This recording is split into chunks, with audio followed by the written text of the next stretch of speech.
Islamic State is more than a terrorist group. In the territory it occupies, it is indeed a proto-state. Joining us now for more on the rise of the Caliph and whether or not the group could receive political legitimacy, here's Loretta Napoleoni. She is author of The Islamist Phoenix, The Islamic State and the Redrawing of the Middle East. And it's nice to have you here in Canada. Thank you for inviting me. You've been to Toronto me. before, right? Oh, yeah, sure. What do you think of the city? I love it. I think it's growing fast, actually. It sure is. Yeah. It's not like London, England, which is where you live, but it's not bad. It's not bad. Yeah. It's not bad. Let's just start with a clarification, because we hear ISIS, we hear ISIL. I know you say in the book you prefer Islamic State. How come? Well, I think, this is the last name chosen by this organization, which has morphed into a state.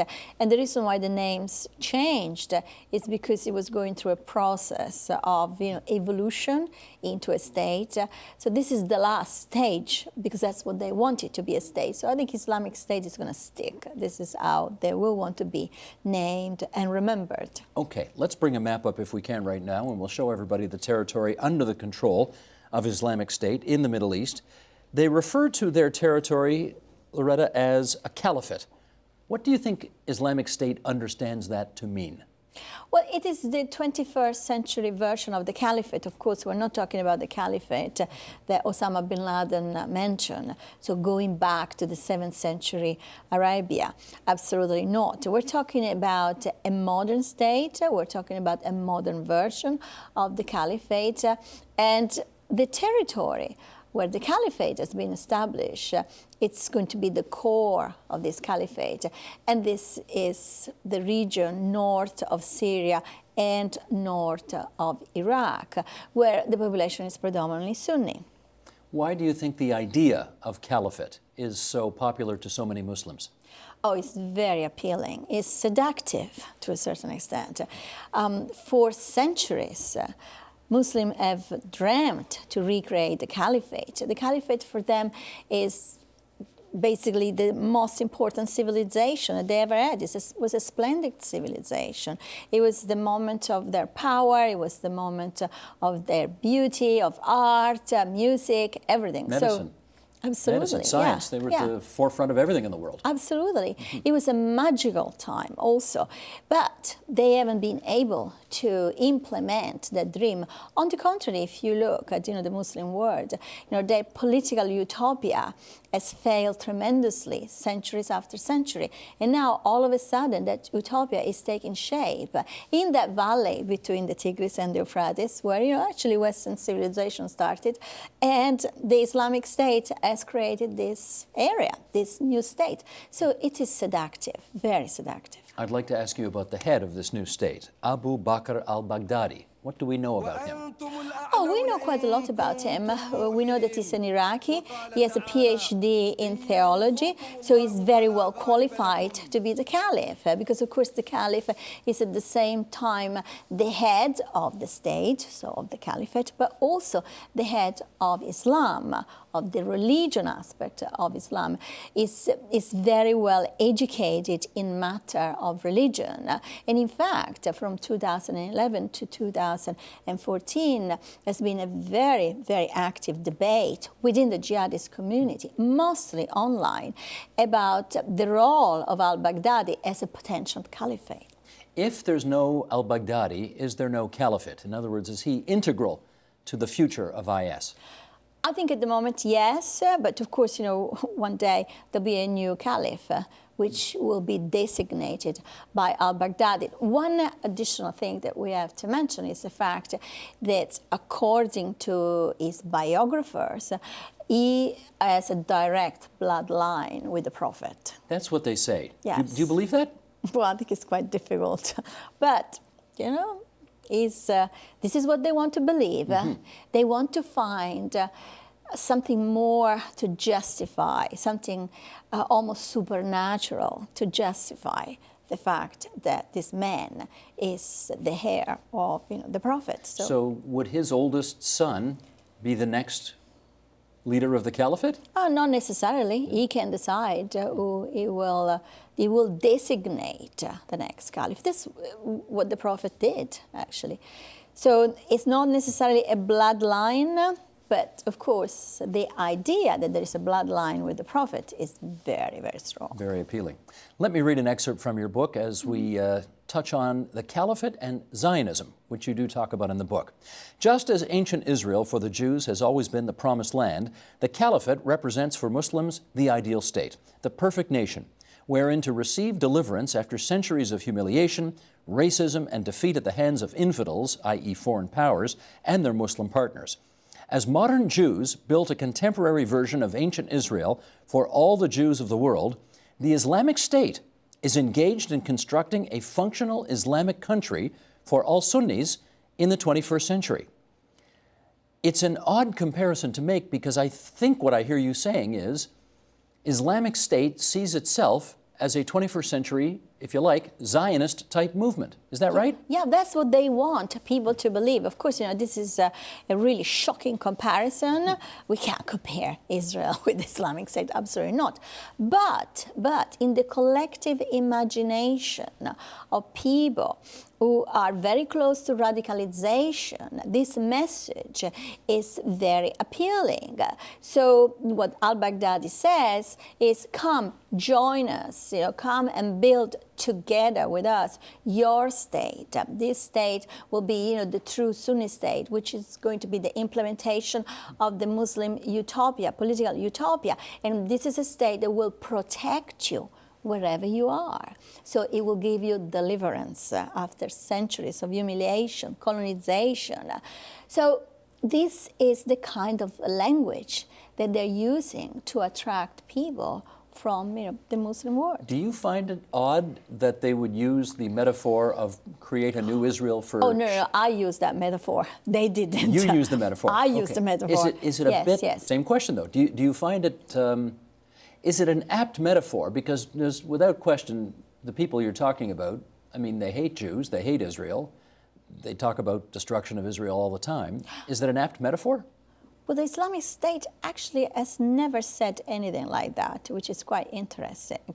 We do not have an official declaration about the destruction of Israel at all. Now, the people that, of course, have declared that are the Iranians, so the Shia. Hamas. Hamas, yes, which of course, the Iranians are enemies of the Islamic State because the Islamic State is Sunni and, the Iranians are Shia. And of course, Al-Qaeda, the Taliban, the Hezbollah, all those people. It's a long list. Oh, yeah, but these people are not part of the Islamic State. So I think we have to be quite careful when we talk about this. I'm not saying that al-Baghdadi is in favor of Israel either, but there has not been an official threat or challenge to Israel. The enemy of the Islamic State at the moment, the number one enemy is the Shia. So Iran, Assad, the government in Baghdad, which are all run by Shia. This is the enemy for them. Understand. Do you have any doubt that these people also consider themselves, though, enemies of Israel? I don't know. I haven't come across. Israel is not an issue here for them. Palestine is not an issue. They have different issues. Now, what's going to happen in 1 year, 2 years, 3 years? I don't know. It's very difficult to speculate because, it's a situation that's changing almost, daily. But for the moment, the declaration, for example, that some people say that al-Baghdadi did, that he wants to conquer Rome, meaning the enemy is Christianity also. It's not true. The enemy at the moment is the Shia. In which case, let me look at the other side of the coin. Can you imagine Islamic State and Israel cooperating, since they both have identified Iran as an enemy of both of them? Well, I think that's going to be quite difficult. But would you have said only 2 weeks ago that the Secretary of State of the United States would have praised Iran for bombing the Islamic State? There you go, which happened just the other day, yes. So I think at this point, anything is possible. Okay, let's talk more about whether Islamic State really is a state. Tell us, in your view, I mean, you've looked at this carefully, what characteristics of a modern nation state does Islamic State actually have? Well, I think there's been a massive leap forward in the way of running the territories that this organization controls. So we have a division between the military section of the Islamic State, so the army, and the administrative section of the state, so the bureaucracy. These two do not cross each other. So when they conquer a territory, militarily speaking, then the administration is handed over to a different kind of militants. And these militants are very sensitive to the needs of the population. So the first thing they do is to fix the infrastructure. Let's not forget, these are territories that have been at war for a very long time. So water, electricity. Then they start fixing markets so that a certain kind of normality in the everyday lives, comes back. But they also do other things. They organize soup kitchens for the poor. They vaccinate children against polio. So there is that aspect of modernity of a modern state, which none of these armed organizations had before. Think about the Taliban. They even ban TV and radio, no music. While here, the population is almost lured into liking them because they seek consensus. They want the population to support them because they realize that without the support of the population, in the long run, they would not last. Let me ask you, though, about some other comparisons with other groups, and you tell me if it works or not. For example, the Palestine Liberation Organization had its military/terrorist wing, and it also had its political wing. The IRA, same thing. Tamil Tigers, you just referenced, same thing. What distinguishes Islamic State from all of those groups? Well, none of these groups had this distinction. I mean, in most of these cases, what you had people who had been militant, meaning, engaged in battles, engaged in terrorist activity, all of a sudden, also handling the administration. That's not the case here at all. We also can say that they're very sensitive to corruption. So they try to prevent any type of corruption within the organization that is running the state. You can't say the same thing for the IRA, you can't say the same thing for the PLO. Now, of course, this is a relatively young... I was going to say, they're 2 years old, so they haven't had a chance to become corrupt yet. Yeah, absolutely, they haven't had a chance. But that also, I think, is a sign of the 21st century. Corruption is a big issue today, even in the West, much more than it was 20 or 30 years ago.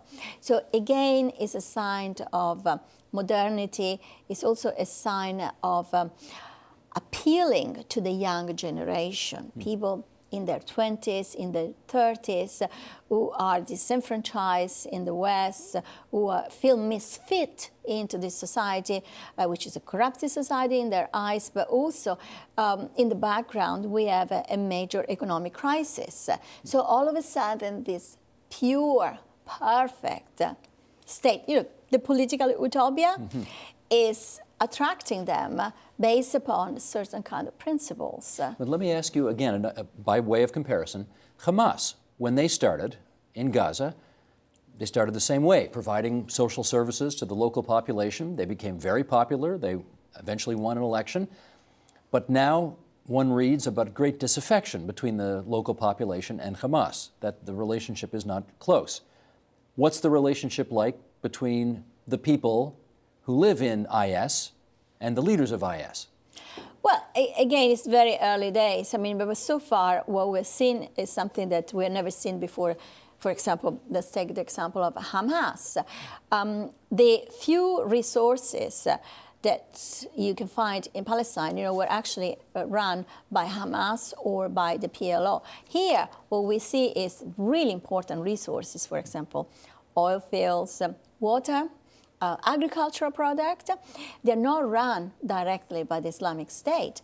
They are run by the local population through joint venture with the tribal leaders. So the Islamic State is a partner in business. But they tax those businesses, don't they? Oh, absolutely. But like a modern state. Right. Same thing. That's how they get the revenues to pay for the services that they offer. Yeah, but those money are not only going to support a war of conquest, they're also going to fix the infrastructure, fix the road, to fix the market. So there is that aspect, which of course we've seen it also in Hamas, of social works. But it's done in a different way. It's done in joint venture with the population, while in the case of Hamas, was actually done by Hamas, and the population was underneath, so it was not in partnership, ever. From what you've been able to judge, do you think this model, whatever it is sustainable? I think it is sustainable at the moment. Of course, let's not forget, we're talking about a population that has been pillaged by war, who has been oppressed by dictators, by warlords, criminal groups, jihadists. So we're starting from really almost ground zero. Mm-hmm. So anything is better than that. So an organization that protects you, that gives you law and order, for example, is already a step forward in the way a society should be run. I think the real test will come once this society will have developed sufficiently and recovered sufficiently from the trauma of this very long war to see how then the requests of the population, which can be, for example, more freedom, are going to be met by the leadership. How much approval across the whole Muslim world, all of it, do you think IS wants? I think IS wants total approval, of course. Even from Shia? They're No, not going to get that. No, absolutely not. We're talking about the Sunni. So just Sunni. No, let's not forget that this is a radical Salafism doctrine. So their objective is to get rid of all the Shia. So the Shia should disappear completely. So absolutely not the Shia, but the Sunni. One interesting thing is that there was a study done in Italy last week by a group of academics who have checked all the various tweets and Facebook messages. And what came out is that the popularity of the Islamic State is higher in Europe than in certain parts of the Middle East. How come? Well, I think because, again, the message is a very powerful message for the well-educated, westernized Muslim who want to be back in touch with their Muslim roots. These are misfits. Think about, maybe you have moved to Europe when you were a child. You do not belong to the country where you're coming from, but at the same time, you do not belong to the country where you're living. There is a lot of racism coming back. So all of a sudden, there is this great opportunity to be part of the construction of a state. And is that why hundreds, maybe even thousands are moving there? Yes. To participate? Well, that's the thing. I mean, this is so it's positive. See, in the old days, al-Zarqawi, the origin of this group, goes back to al-Zarqawi. Mm-hmm. Al-Zarqawi would tell you, come, join us and blow yourself up so you can live with the 72 virgins. This guy don't say that. Said, come, help us working. We'll give you a wife, you'll have a family, and we'll build a society. Now, what do you think is their prime goal here? Is it consolidation of territory they already have, or broadening the territory? I think this is the question that we should try to answer, politically speaking, international level. I think at the moment, judging from how they have behaved, their goal is to consolidate. I don't think they want to go beyond that area. But, of course, the message is threatening for everybody because, technically speaking, the caliph goes above every single Muslim leader, including the House of Saud. That would be problematic if they went after Saudi Arabia next, wouldn't it? Yeah, I don't think they will. That's not in the plans. I don't think they will. Well, what should we do about this? Here's an excerpt from your book. I'm going to read this and then we'll chat. Could the West, and indeed the world, permit a rogue state to exist at the gates of Europe and even closer to Israel? And is it possible that this shell state, constructed through barbarous violence, will ever achieve the necessary legitimacy through internal consensus to transition into a modern state?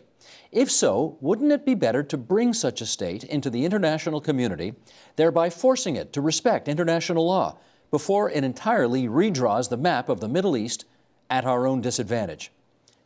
Fascinating question. So should we recognize IS as a legitimate state, embraced by the United Nations, etc.? Well, I mean, we can't do this now, of course. But that passage is a passage that shows the necessity today of a realpolitik. I mean, we have to go back to the way politics was handled in the 19th centuries, because we're not in a bipolar world anymore. I mean, the Cold War is over. 25 years ago it finished, a long time ago. So we have several powers which influence each other and also prevent each other from doing certain things. So the example of the caliphate is, I think, the best that we have. We have a group who managed to morph into a state by placing itself inside the region where they knew that there will not be Western intervention. They knew that the United States and Europe would never intervene in Syria as they did in Libya, because they would have prevented by Russia and China for different reasons, of course. So that's a pretty smart move. Very smart move.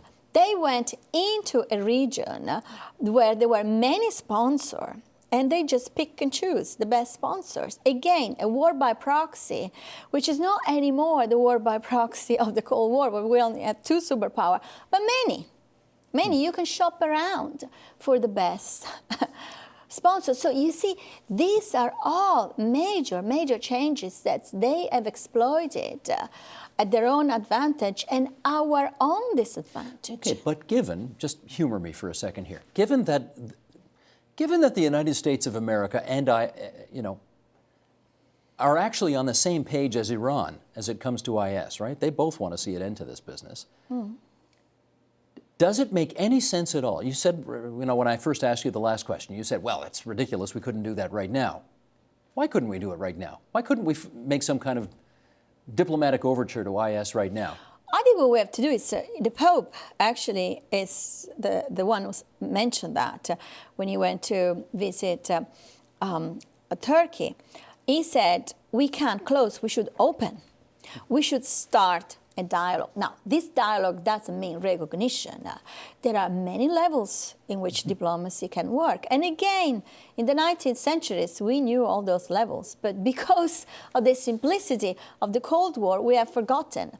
So one way would be, for example, to start talking to the tribal leaders who are close to the Islamic State, to try to understand exactly what do they want. Do they want to get to Saudi Arabia, or do they not want to get Saudi? Do they want to consolidate their position and basically live in that area where the Sunni population is the majority after this ethnic cleansing that they have carried out? Or do they want to go over Kurdistan? So I mean, these are questions that we can't answer unless we have somebody that is close to them, that can help us read through the lines. Who could that be? I think, the tribal leaders.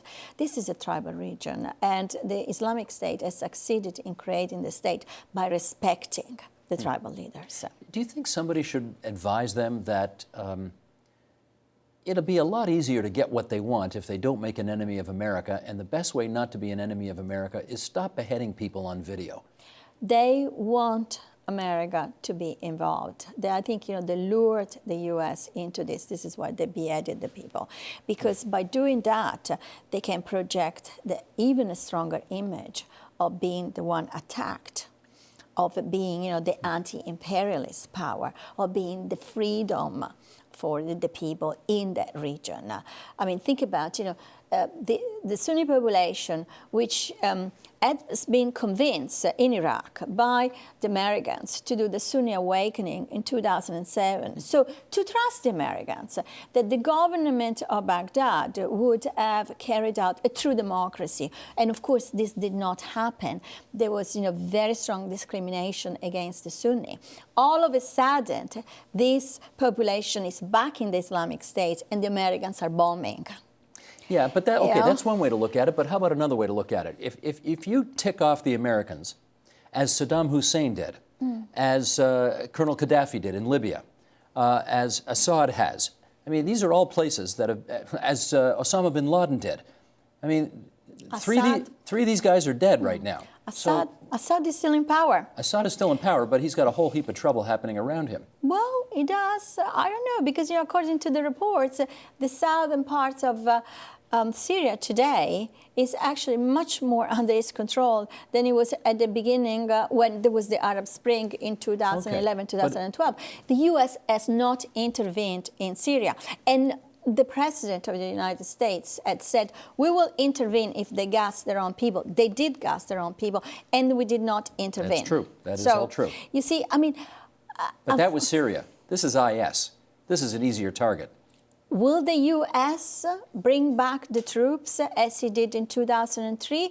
I don't think so. They just sent 1,500 back to Iraq. Yeah, but 1,500 is not how many they sent before. No, it's not 500,000. That's true. I don't think this country, or the U.S. or Europe, it's ready for another war like 2003. No, fair enough. But if, let's take your scenario, if the United States sent some kind of private diplomatic emissary to meet with tribal leaders who could give added understanding about what IS wants, would that send a signal to the world that terrorism, as defined by the U.S. State Department, works?